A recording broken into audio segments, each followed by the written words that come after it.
Hello, everyone, and welcome to this week's episode of Wisdom Wednesday. I'm Dr. Susanna Alter, And I'm Dr. Ben. and we're both naturopathic doctors who empower individuals in healing themselves and reversing disease through whole food, plant based nutrition, and mind body medicine. Today we're talking about freedom. And boy, what a wonderful, important, empowering topic. And of course, the topic of freedom, oddly, I think it's so interesting how freedom in our most recent times has become like a politicized thing. It's like, oh, these people like freedom, these people don't like. But I wanted to explore really fundamentally what is freedom and where we can reliably find it and access it, and how we might collectively be able to experience more of it, which I feel like freedom that we experience on an individualized basis very much can be celebrated collectively and goes hand in hand with peace, because the lack of freedom is tension and stress and anxiety and restriction, and freedom is health and peace and aliveness and vitality. So, of course, that is just a good thing to experience more of. Beautiful. I love this topic, and thanks for choosing it because it's been on my mind recently as well. And I guess I want to kind of maybe ask you, because you chose the topic. Is there anything that you want to start with? I did want to start with this quote came to mind as I was thinking about freedom. I thought about Viktor Frankl and his book Man's Search for Meaning. Viktor Frankl, of course, was a Holocaust survivor, and this quote I think is just so powerful. Everything can be taken from a man but one thing, the last of the human freedoms, to choose one's attitude in any given set of circumstances, to choose one's own way. So, of course, Viktor Frankl here is talking about that inalienable, that true inalienable right, that true inalienable freedom that is innate, that freedom to choose how we are, what we think, how we perceive. Our perception moment to moment is our most fundamental God-given freedom. And, I think it's interesting in this quote here that Viktor Frankl says, the last of the human freedoms, to choose one's attitude. He says that is the last of the human freedom. First human freedom, last human freedom. I don't think it really matters too much, but it is that fundamental human freedom from which everything else unfolds that we might call a freedom. Of course, there's all of the freedoms in Western civilizations, to the freedom of religion, the freedom of speech, all of these things that unfold from our freedom to choose, our freedom to be. So I think this quote is powerful, and if we were to truly embody that, to truly live with an integrated understanding of our most fundamental, basic, inalienable freedom to choose, then we would always be free. We would, in fact, always feel free. And everything that is expressed and how we show up and how we relate with ourselves and others, coming from that place of expansive freedom, then all of these other kind of more, what am I trying to say? The more tangible things that, freedom of owning property, and freedom of speech again, and religion and gathering, and First Amendment rights and Second Amendment rights, and all these Bill of Rights and these kind of physical world, quote unquote, freedoms. Mm-hmm. They all that all kind of fades into the background, because that all unfolds from this fundamental, what I think is like the first human freedom. Yeah. I don't think that really flowed from my mouth as I wished it to. But in any case, I mean, what I see it as is like the most important freedom that can't ever be taken away from us. mm, And I've been thinking about a lot. I've been thinking about this a lot in the context of um, my own personal life and how people can kind of structure their lives to try to feel more free, right? Choose a job or a schedule that helps mm. them feel more free. Decide to have kids or not to have kids to feel more free. To Or have a dog or a cat to feel more free. and then there's of course the really big one of like having lots of money because they have quote unquote financial freedom, or Financial freedom, right? like Yeah. if we have this or we don't have this, or we do this or don't do this, then we'll experience more freedom. Right, exactly.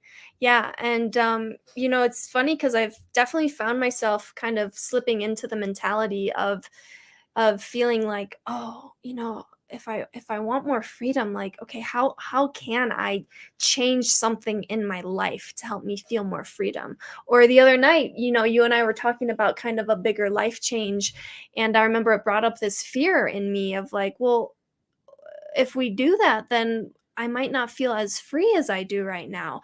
But then it really hit me. It really hit me that, similar to what Viktor Frankl was saying, it's like the ultimate freedom, the freedom that I know I've been really craving and have been becoming more attuned with, is simply the freedom to be me.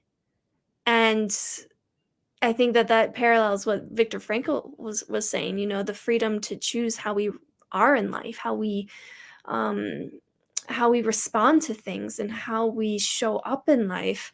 It's interesting on a more personal level. It's like I feel as though because of kind of patterns of buying into insecure thoughts and wanting to please people and you know yeah, essentially, like, here we are again talking about people pleasing, but but if we think about the tendency to people please, it doesn't feel like a very free state to be in, because No, it feels like we're living our lives for other people, not for ourselves, right?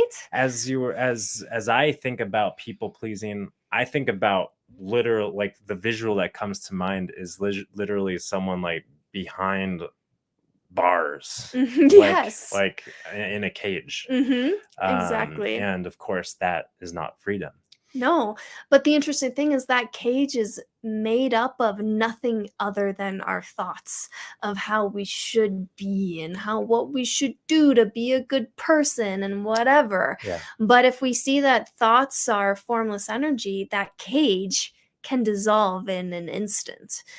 And so, yeah, that was the insight I had a few nights ago was, wow, the freedom I've been craving is not anything that I could get from changing my schedule or changing this in my life. The freedom I've been looking for is the shedding of those thoughts that have shackled me, right? These insecure thoughts that I bought into, saying or making me think like I had to act a certain way in order to gain love or respect in this world. Yeah, I'm really glad that you brought up your own personal experience with freedom. And of course, the other thing that comes to my mind when I'm thinking about what it means to be free and where we can find it, um, I know, and of course, that fundamental, inalienable, basic human freedom of choosing how we relate to or how we respond to circumstances and our perception of the world is so powerful. And the other thing that is so powerful is the freedom that comes from our understanding and embodiment of health in our bodies. I remember learning in our philosophy class in medical school, naturopathic medical school, that health is freedom. Physical health is freedom to move our bodies uninhibited without pain. Mental health is freedom to think freely and to be curious and creative in that space. Emotional health is the freedom for emotions to flow through us without grasping or clinging onto any one of those emotions. And again, when we're talking about health, freedom, that is also innate. That is also inalienable. And I believe that we live in this paradigm where it is completely misunderstood where health comes from, completely misunderstood where freedom comes from. Health comes from within. It sounds cliche. It sounds like a wooey thing. But the fact is, health is innate. We are born healthy. And the way that we live, the way that we think, the way that we eat, the way that we breathe, the way that we drink, the way that we sleep, all of these things fundamentally impact our experience of health. But health is innate and health is our responsibility. And embodying that truth leads to freedom. Freedom from reliance and dependence on anything outside of ourselves to give us some semblance of health, because that isn't real, that isn't lasting, that isn't sustainable, that isn't true. So in a nutshell, I think that freedom also is knowing truth. And of course, the most fundamental truth is that we are free. We are fundamentally in our core peaceful. We are fundamentally in our essence healthy. And living from that deep understanding and that deep knowing is liberating, is extremely liberating, knowing that there isn't anything in our external environment, in our world, that can impinge upon that. That is really liberating. It doesn't matter, who shows up at our door to try and take freedoms away from us. We know where it comes from. It doesn't come like it can't be taken from us. It can't.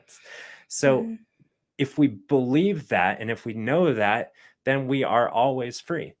And if it's just a powerful and pertinent thing to own. Yeah. And what's coming to mind for me is the degree to which we feel free depends solely on where our state of mind is. Because in any moment, we could make some story that we're not free, right? We could say, oh, well, oh gosh, so and so called and I have to go do this for them and I'm not free to do what I want to do today. And it feels awful. Yeah. But the truth is, it's like if we just let go of those thoughts and come back to our kind of default state of a clear mind, we see the truth for what it is, which is that that freedom, we can feel that freedom in any moment. If Viktor Frankl could feel it in his circumstances, then we can certainly feel it in any situation. It's a state of mind. So yeah, and thank you, Iggy, for your wonderful comment here of truth, that true freedom is not attainable in the physical world. True freedom. No, I mean, if we try to find it in the physical world, we're just trying to control stuff, right? And that is inherently that searching inherently, like you said, puts the shackles on us. Yep. Because we're subject to what goes on out there. We're imprisoned by our external circumstances. So true freedom, beautifully put, Iggy, is that knowing of where it comes from, and that embodiment. Right. Yeah. Yeah. And Thomas, thanks for your comment too. I agree. The simplicity of the three principles is very much sublime. Love that word. Yeah, and understanding where life happens from, and understanding our power and our role in creating and dictating our human experience. And again, it's like, okay, yeah, I know that I create my experience based on my thoughts in the moment, and I know that, but it's one thing to kind of have that intellectual, like, okay, yeah, I know that, to have that really true embodied experience and live from there. Again, from that place where no one can infringe upon that. It's just not possible. It's like a force field. like a force field of truth, and it's powerful. And that's, I guess, the take home message, is to create that force field, or not even create it, but know that it already exists and live from that understanding of where your freedom is. Because like I said, I believe that when we collectively do that, when we live from there, then we will, and we are experiencing more peace on our planet, starting from right inside. Speaking of, that's the name of our program, Peace on Earth. Oh, yeah. If you're interested in diving into these discussions on a more deeper level on a weekly basis, we have our Peace on Earth program where we meet with our Peace on Earth members on Zoom. And yeah, it's just a wonderful hour of us all talking about really the truth of what creates the human experience. Yep. Mind, thought, consciousness, and the brain body connection, and your power as a human being. So thanks for tuning in to another Wisdom Wednesday episode. Thanks for your comments and feedback. Feel free to like and share, and we'll look forward to seeing you next time. Bye for now. Peace and love.